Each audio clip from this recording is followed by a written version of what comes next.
The wisest person in the world boiled down the key to true happiness: revere God and love Him.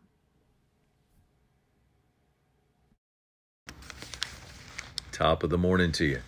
When we read the book of Ecclesiastes in the Bible with the eyes of love and a firm determination to get to know God better, we discover this breaking news. It seems the wisest man who ever lived beside Jesus has completed this best-selling book called Ecclesiastes. In it, Solomon declares how he spent a lifetime and a fortune to search for true happiness. He tells how he personally tested and experimented with all the things the world has to offer and found them all lacking. He documents how human wisdom resulted in trouble, knowledge only increased a person's sorrow, pleasure proved to be futile, as well as laughter, drugs, great possessions, treasure, even the ability to indulge every want known to mankind. He states in chapter 2, verse 17, all these things he engaged in to the fullest, and he was left with this: he hated life. For it was vanity and striving after the wind and trying to feast on it.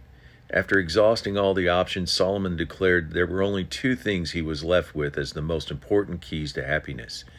In his final chapter, 13, verse 13, he says, all has been heard. The end of the matter is this: fear God, holding him in the highest regard and reverence, and obey his commandments. For this is the whole of man, the original purpose for his creation, the foundation of all happiness.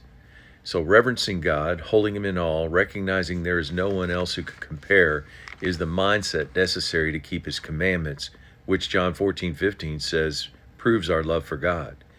This confirms 1 Corinthians 13:2. If we have prophetic powers and understand all the secret truths and mysteries and possess all knowledge and have faith enough to move mountains, but have not God's love in us, which is proven by how we obey his commandments, we are nothing.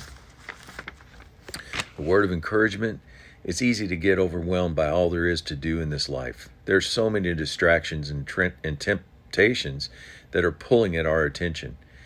It's like a quarterback on your favorite football team who has all these people coming at him, threatening him with physical harm. To be effective, he has to ignore them and focus downfield on the receiver so he can throw for a score.